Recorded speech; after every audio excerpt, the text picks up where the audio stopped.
예배 자리에 나오신 여러분 환영하고 축복합니다. 넘치는 은혜를 받으시기를 간절히 소망합니다.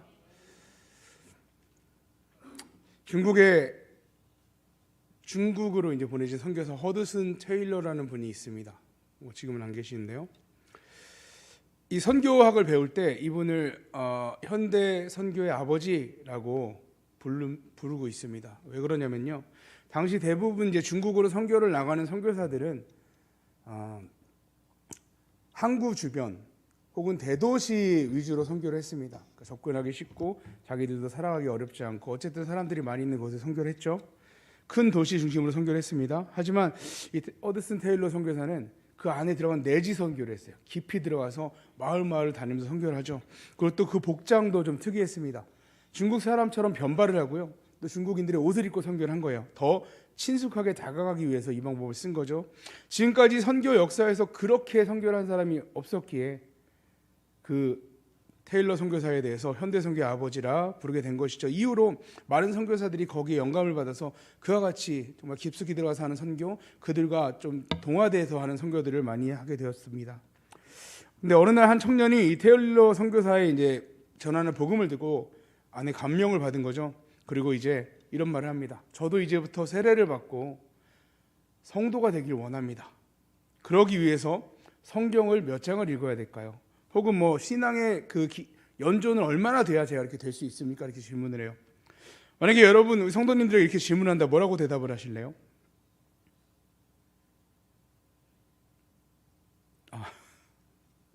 막막하죠. 근데 하나님이 딱 지혜를 주셨어요. 마침 거기에 촛불이 하나 막 타고 있었는데 그걸 보면서 질문을 합니다. 청년한테. 저 촛불은 언제부터 저렇게 빛이 발하고 있을까요? 그러니까 빛을 내고 있었을까요? 이렇게 물어봐요. 당연히 누가 초에 불을 붙였을 때부터 빛을 냈겠죠. 이렇게 대답을 해요. 너무나 당연한 질문이었죠. 그 대답을 듣고 이제 테일러 선교사가 친절하게 설명해 줍니다. 신앙도 그와 같습니다. 하나님을 믿기 시작하면 그때부터 시작인 거예요. 어떤 연수가 필요하지 않고요, 성경을 얼마큼 읽었느냐 이런 것이 필요하지 않다라는 거죠. 하나님을 믿고 예수 그리스도를 믿는 그때부터 성도입니다. 지금 저는 이제 세례 교육을 하고 있는데요, 제가 세례 교육을 할 때마다 은혜를 받아요. 왜냐하면 우리의 가장 어떻게 보면 가장 기본적인 교육이거든요. 꼭 알아야 되는, 근데 가장 중요한 교육이에요. 우리가 잊어버리고 있을 때도 너무 많아요. 하나님의 우리를 구원하신 그 사랑을 정말 잊어버리고 살 때가 많은데, 이 세례 교육을 하면서 저도 은혜를 받고 같이 은혜를 받는 시간이 되는 것 같습니다. 그래서 제가 생각하기는 적어도 1년에 한 번씩은 우리 장로님부터 해서 다 한 번씩 하면 어떨까라는 생각도 갔는데 안 좋아하시겠죠? 나를 어떻게 보고. 근데 너무나 중요한 거기 때문에 그런 생각을 가졌습니다. 우리도 마찬가지로 하나님께서 우리를 부르셨고요, 하나님이 응답하신 대로 이렇게 성도가 되어 이 자리에 앉아 예배를 드립니다. 고린도후서 5장 17절에 그런즉 누구든지 그리스도 안에 있으면 새로운 피조물이라 이전 것은 지나갔으니 보라 새 것이 되었도다. 누구든지 그리스도 안에 있으면 새로운 피조물이 된다라는 거예요. 누구든지. 우리가 하나님의 부르심, 정말 예수 그리스도를 믿는 믿음으로 응답하는 순간부터 우리는 새로운 피조물이 되었습니다. 그리고 우리 모두 그와 같은 응답으로 이렇게 모여 있습니다. 이것을 믿으십니까? 아멘. 오늘 말씀은 하나님께서 모세를 찾아오시고 모세를 이제 사명의 자리로 부르시는 내용이 나온 말씀을 함께 나눕니다. 이 장면은 단지 모세 한 사람에게만 국한된 특별한 사건이 아니에요. 우리 모두에게 동일한 은혜를 베풀어 주셨습니다. 하나님 오늘도 우리 각자를 동일하게 부르셨고요, 우리를 통해 그의 구속 사역을 이루고자 하십니다. 모세를 부르심을 통해서 우리 또한 하나님의 부르심을 바라보기를 원합니다. 그래서 오늘 말씀을 통해서 정말 하나님의 그 은혜를 누리시길 바랍니다. 첫 번째로 하나님께서는 우리를 먼저 부르십니다. 4절을 보면요, 여호와께서 그가 보려고 돌이켜 오는 것을 보신지라 하나님이 떨긴 나무 가운데서 그를 불러 이르시되 모세야 모세야 하시매 그가 이르되 내가 여기 있나이다. 하나님께서 모세를 부르신 것 정확하게 부르셨어요.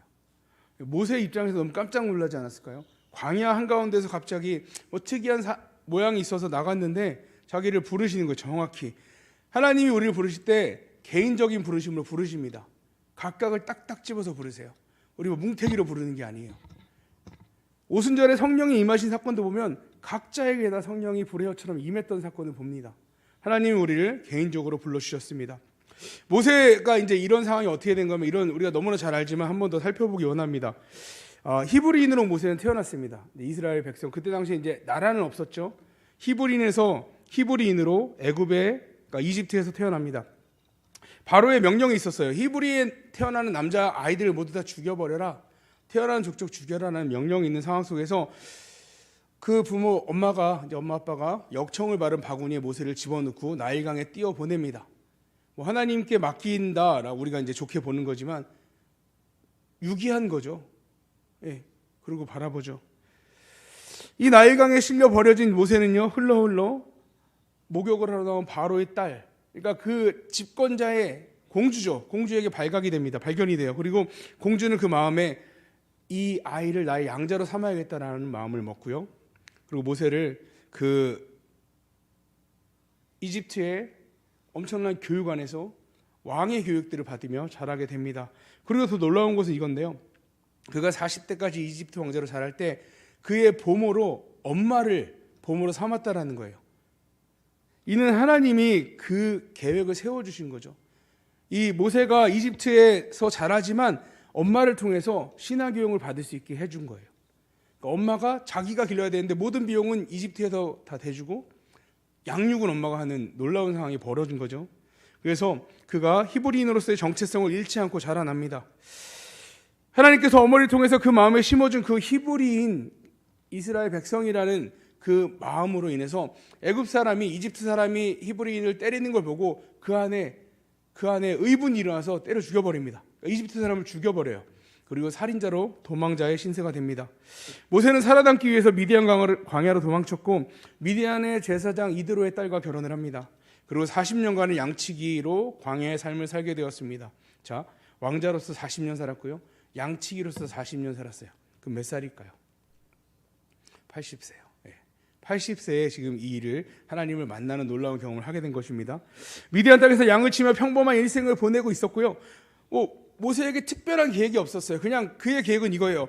풀이 자라있는 곳에 양을 풀어놓고 먹이고 다 먹어버리면 또 다른 풀이 자라는 곳을 찾아다니는 인생을 사는 거예요. 그렇게 하루하루를 살아가는 중에 하나님께서 찾아오신 거죠. 그냥 평소와 같은 날이었어요. 오늘 1절에 보면 모세가 그의 장인의 미디안 제사장 이드로의 양떼를 치더니 그떼를 광야 서쪽으로 인도하여 하나님의 산 호렙에 이르매. 양도 자기 게 아니에요. 장인어른 거 치고 있는 거예요. 그냥 소유도 없어요. 풀을 먹이려고 간 곳에 산에 도달했는데 여기는 뭐 하나님의 산 호렙이라고 말하지만 이거는 이제 하나님을 만났기 때문에 그렇게 나중에 부른 거죠. 그냥 산이에요. 그냥 산에 가서 이 놀라운 일을 경험한 것입니다. 그의 평범한 일상 속에서 하나님이 찾아오신 거예요. 우리의 삶 속에서도 마찬가지입니다. 뭐 일터를 향해 출근하던 길에 혹은 일하던 중에 혹은 퇴근하던 길에 언제가 될지 모릅니다. 하나님은 우리를 찾아오십니다. 우리가 예상치 못한 순간에 우리를 부르시는 것이죠.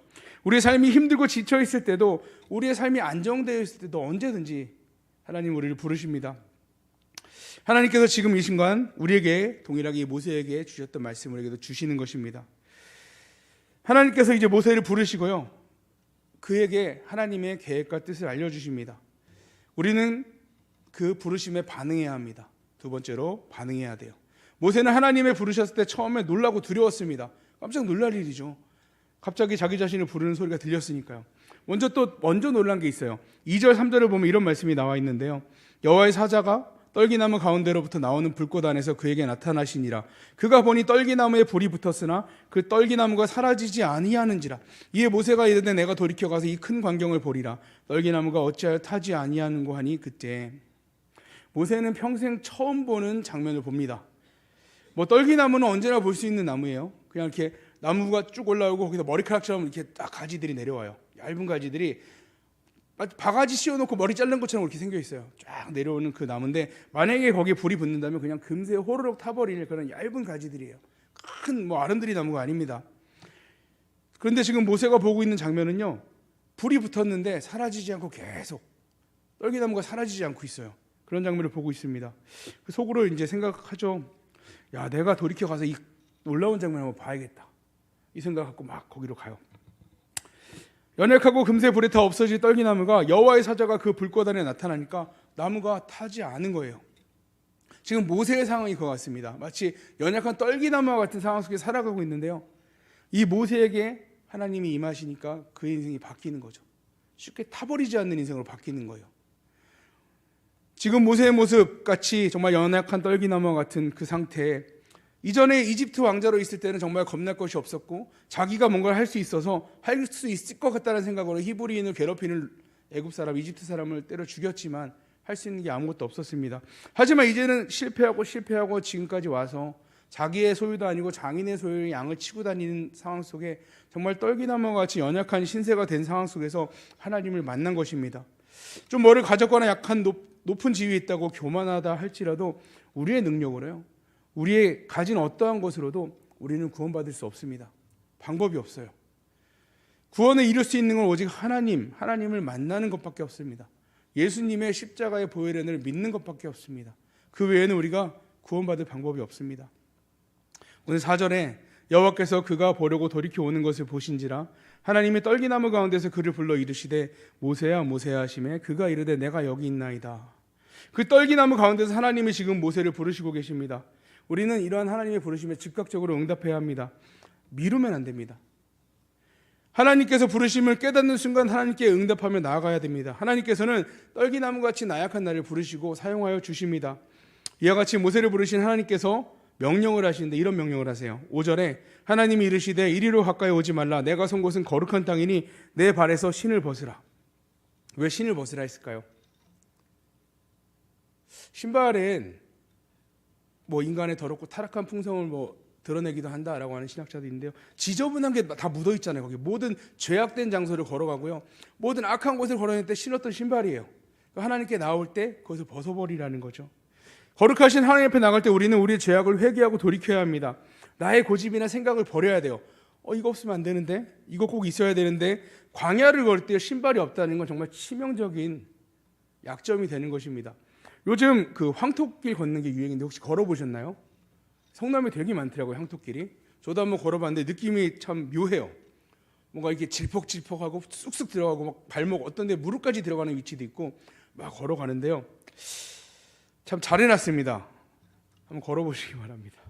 근데 걷다 보면요, 안에 숨어있는 돌멩이가 있어요. 얼마나 아픈지 몰라요. 그걸 밟으면 발이 막 찢어지는 것 같아요. 막 진짜 제대로 딛지 못하고 막 옆으로 발을 옮기고 막 그랬습니다. 큰 돌을 치우고 황토길을 만들었지만 알게 모르게 돌멩이들이 섞여가서 바닥에 사람이 걸어가는 걸 아프게 하죠. 뭐 거기는 잘 정비한데도 그래요. 한번 광야에서는 어떨까요? 광야에서 신발이 없다라는 건 정말 상상하기도 힘든 일이죠. 그렇게 평생 의지해오던 그 신발조차도 하나님 앞에서 벗어야 된다는 것입니다. 우리는 오직 하나님만 의지하는 삶을 살아가는 것이 꼭 필요합니다. 하나님, 이건 그래도 제가 살아가는데 좀 필요한데요. 요 정도는 제가 갖고 있어도 되지 않아요? 아니라는 거예요. 하나님께서 버리라 하시면 우리는 버려야 하는 것입니다. 하나님과 함께 삶을 방해하는 것인, 하나님과 함께 살아가는 것, 하나님의 길을 따라가는 삶을 방해하는 것이 있다면 그것은 무조건 버려야 돼요. 우리를 죄의 길로 가게 만드는 것, 우리는 미련을 갖지 말아야 합니다. 그것이 하나님의 부르심에 대한 올바른 응답입니다. 내 거 남겨놓고 뭐 이렇게 해놓고 챙겨놓고 이렇게 가는 게 아니라 다 버리고 가는 거예요. 예수님의 제자들도 배를 버려두고 갔잖아요. 버려두고 갔어요. 배가 비싸요. 싼 거 아니에요. 버리고 갔어요. 세 번째로 우리를 부르신 하나님께서는요, 우리에게 사명을 주십니다. 그냥 부르신 게 아니고 사명을 주시는 거예요. 10절에 이제 내가 너를 바로에게 보내어 너에게 내 백성 이스라엘 자손을 애굽에서 인도하여 내게 하리라. 하나님께서 모세를 부르신 것은 그냥 부르신 것으로 끝난 게 아니고요, 보고 싶어서 오신 게 아니고요, 그에게 사명을 주기 위해서 오신 겁니다. 우리를 구원하신 이유도 마찬가지예요. 우리에게 사명을 주신 거예요. 그냥 교회 왔다 갔다 하지, 이게 아니에요. 하나님이 각각에게 주신 사명이 있다는 것이죠. 요셉이 이집트 총리로 있을 때요, 이집트 안에 히브리인들은, 그러니까 이집트 안에 살았던 이스라엘 백성들은 고통받지 않았어요. 요셉이 살아있을 당시에 이집트를 다스렸던 왕조가 힉소스 왕조입니다. 힉소스. 이들은 셈족 계통이고요, 이집트 사람들이 보기에 이방인들이에요. 외국 사람들이 다스리고 있는 거예요. 그래서 그런 거를 봤을 때 요셉이 같은 셈 족속이기 때문에 더 배려를 해줬을 수도 있고, 아니면은 자기처럼 이방인들이기 때문에 이방인들을 더 도용했을 수도 있고, 어쨌든 하나님께서 요셉을 총리로 만드시기 위해서 그러한 것까지 다 이미 조성해 놓으신 거예요. 그 이집트를 다스리는 사람까지도 이집트 사람이 아니라 외국인을 통해서 다스리게 만들어 놓으신 거죠. 그래서 높은 자리를 받을 수 있었고, 그를 통하여서 하나님께서 하나님의 백성들을 사는 자리, 생명의 자리를 옮기실 수 있었던 거죠. 요셉이 이집트 총리가 되는데 이와 같은 정치적인 바탕이 하나님이 예비해 놓으신 그 바탕이 있었던 것입니다. 그런데 세월이 지나서 이집트인들이 갑자기 반란을 일으켜요. 이거 아닌데? 이거 우리 땅인데? 외국인들이 다스리지? 그래서 반란을 일으키고 전쟁을 일으킵니다. 이집트 토착 세력의 반란을 일으키고 전쟁이 일어나서 승리해요. 그래서 힉소스 왕조가 무너져 버리고요. 그리고 아흐모세 1세로 이제 왕조가 바뀌어요. 이에 대해서 출애굽기 1장 8절에 보면 이렇게 기록합니다. 요셉을 알지 못하는 새 왕이 일어나 애굽을 다스리더니 왕조가 바뀌어 버린 거예요. 그 전에 요셉 이스라엘 백성들에게 좋게 대하던 왕조가 사라지고 이제는 셈족, 그러면 원수같이 여기는 사람들이 이제 왕조를 잡은 거예요. 그리고 그때부터 고난이 시작됩니다. 셈족 계열의 이스라엘 사람들은 다른 외국인들보다도 더 심하게 핍박을 받았습니다. 그 핍박 속에서 살아가게 된 것이죠. 7절을 보면요, 여호와께서 이르시되 내가 애굽에 있는 내 백성의 고통을 분명히 보고 그들이 그들의 감독자로 말미암아 부르짖음을 듣고 그 근심을 알고, 하나님께서는 이집트 노예로 강제 노역에 시달리는 이집트 백성들의 신음소리를 듣고 계십니다. 모르시는 게 아니에요. 다 알고 계세요. 그들은 마치 하나님이 듣지 않는 것처럼 느껴졌지만 다 듣고 계시다라는 거죠. 우리에게도 마찬가지입니다. 하나님은요, 우리의 모든 신음소리, 고통을 다 알고 계세요. 그리고 가장 적절한 때에 하나님이 인도해 주십니다. 출애굽기 1장 11절에 감독들을 그들 위에 세우고 그들에게 무거운 짐을 지워 괴롭게 하여 그들에게 바로를 위하여 국고성과 비돔과 라암셋을 건축하게 하니라. 국고성을 짓는데 비돔과 라암셋을 건축하기, 그러니까 이 일에 다 노역에 사용된 거. 이스라엘 백성들이 여기에 다 나가서 일하고 있습니다. 여기서 라암셋은 람세스 2세의 이름을 따서 만들어진 성이고요. 이 비돔은 태양신 아톰을 숭배하는 신전 도시로, 역사학자들은 지금 이제 이집트의 테렐 마스쿠타 지역에 있는 어떠한 그 거대한 창고를 보고 이때 여기서 말하는 비돔이 여기다라고 말하고 있습니다. 그 곡물 저장 시설이 어마어마하게 큰데요. 거기에 벽돌의 일부는요, 짚이 들어가 있지 않는 벽돌들로 지어졌대요. 우리 알죠? 짚이 들어가 있지 않는 벽돌 뭐죠? 우리 보내달라 했을 때 바로가 얘기하잖아요. 야, 쟤네가 시간이 남아돌아서 그러나 짚을 다 빼고 똑같이 벽돌을 만들게 해라 라고 명령했을 때 만들었던 그 벽돌로 쓰였다라는 거예요. 얼마나 고통스럽고 힘이 들었을까요? 허공에 뿌리는 하소연 같은 그 한숨과 탄식, 그 고통을 응답해 주시는 것입니다. 지금 우리의 삶도 마찬가지죠. 하나님은 우리를 향한 계획이 있으시고요, 그러한 계획 안에 우리를 부르셨습니다. 자신이 하나님의 일에 적합한 인물인지 모세는 확신하지 못했습니다. 그러나 하나님은 그가 나설 준비가 되었을 때 모세에게 그가 무엇을 해야 할지, 무엇을 할 수 있는지 분명히 보여주셨는데요, 하나님은 우리의 부족함을 분명히 알고 계십니다. 누구보다 더 잘 알고 계시죠. 나보다 나를 더 잘 아십니다. 우리를 부르실 때 우리의 부족함을 채워주시고 그 뜻을 이루기 위해 능력을 부어주십니다. 여러분, 우리가 하나님께 부름받을 때, 하나님이 우리를 부르실 때 가장 중요한 게 뭘까요? 우리의 자격이나 능력이 아닙니다. 하나님이 가장 중요하게 보시는 건 순종이에요. 순종하며 나오는 걸 원하시죠. 순종할 때 하나님께서 우리가 그분의 계획을 이루기 위해 필요한 모든 것을 부어주십니다. 우리 성도님들 모두 오늘 하나님이 부르시는 그 음성을 들으시기 바랍니다. 그리고 음성을 듣고요, 나의 불확실함 분명히 있죠. 나의 연약함도 있습니다. 그 가운데서 하나님의 능력을 믿고 믿음으로 응답하시기 바랍니다. 출애굽기 3장 11절에 보면 모세가 하나님께 이렇게 말해요. 모세가 하나님께 아뢰되 내가 누구이기에 바로에게 가며 이스라엘 자손을 애굽에서 인도하여 내리니까. 모세는 하나님이 주신 사명 앞에 뭐를 먼저 봤냐면 나를 봤어요. 내가 누군데 이런 걸 내가 할 수 있습니까? 이런 말을 하고 있는 거죠. 나를 봤어요. 모세가 바라본 자기 자신은요, 광야에서 누구와 대화도 없이 40년을 보냈어요. 외국에 이제 선교회, 올해 선교지에 나가서 선교를 하고 계시는 선교사님들 가끔 오시면 설교하시잖아요. 설교하실 때 이런 말씀을 하세요. 야, 오랜만에 한국에 오니까 한국말이 잘 떠오르지 않는다고. 설교에서 막 단어가 안 떠오르는 거야. 내가 너무나 잘하는 단어인데 한국말, 현지말은 떠오르는데 한국말은 안 떠오르는 거야. 말이라는 게요, 자꾸 하면 느는데요, 안 하면 줄어요. 떠오르질 않아요. 마찬가지로 모세가 40년 동안 양을 치며 돌아다녔습니다. 양이랑 뭐 얼마나 많은 대화를 했겠어요. 별로 말을 안 했어요. 그리고 자기 자신, 이 양도 자기 게 아니잖아요. 가진 것도 없어요. 말할 말주변도 없어요. 그러니 내가 이스라엘 백성들을 출애굽하는 그 일에 할 수 있겠냐는 거죠. 자기 자신을 보니까 불가능해요. 할 수 없어요. 그래서 이렇게 말한 것이죠. 실제로 모세는요, 부족한 사람이었어요. 어떤 걸 보면 알 수 있냐면요. 이제 출애굽을 하고 나가는데 모세와 아론 둘 다 레위 지파잖아요. 모세와 아론을 싸잡아서 무시하며 반역이 일어난 사건이 생깁니다. 고라죠, 고라. 그도 레위 사람이고요. 보기에 쟤네 별거 없는데, 나보다 별거 없는데 대단한 것을 맡고 있잖아요. 그래서 반역을 일으켜요. 이 사람은요, 하나님의 도우심 없이 250명을 모아서 반역을 일으켜요. 말주변이 정말 좋은 사람이에요. 그러니까 만약에 하나님께서 잘난 사람을 쓰실 거라면 모세 안 쓰시죠. 고라 쓰시는 거예요, 고라. 근데 하나님은 모세를 쓰세요. 모세를. 하나님이 우리를 부르시는 것, 우리가 잘나서가 아닙니다. 책임져 주시겠다라는 거예요. 우리가 마트에 가서 어린 자녀 혹은 뭐 손주에게 맛있는 거 내가 사줄 테니까 다 골라 이렇게 얘기했어요. 근데 애가 못 고르고 있는 거예요. 막 들었다 놨다. 그래서 물어봐요. 야, 너 왜 못 고르고 있어? 그랬더니 할아버지 제가 100원밖에 없는데 이건 다 100원이 넘어요. 이렇게 얘기하는 거예요. 자, 고르면 누가 돈 내요? 할아버지가 내겠죠. 책임지니까. 우리가 가진 거 100원밖에 없을 수 있죠. 하나님이 책임지시는 거예요. 하나님이 계산하세요. 우리가 계산할 필요가 없는 거예요. 10절에 이제 내가 너를 바로에게 보내어 너에게 내 백성 이스라엘 자손을 애굽에서 인도하여 내게 하리라. 인도하여 내게 하리라. 이 무슨 뜻이에요? 내가 하겠다는 거예요. 하나님이 하겠다는 거예요. 네가 가서 말해. 내가 인도하여 내게 할게 라고 말씀하고 있는 것이죠. 그 말씀은 우리가 그 사명을 감당할 능력과 자격이 있기 때문에 부르신 게 아니고 하나님이 감당하게 하겠다라는 거예요. 이게 하나님의 부르심의 뜻입니다. 그러면 우리는 그 부르심을 들었을 때 어떻게 해야 될까요? 이사야서 6장 8절에 이에 대한 좋은 예가 나옵니다. 내가 또 주의 목소리를 들으니 주께서 이르시되 내가 누구를 보내며 누가 우리를 위하여 갈꼬 하시니 그때 내가 이르되 내가 여기 있나이다 나를 보내소서 하였더니. 아멘.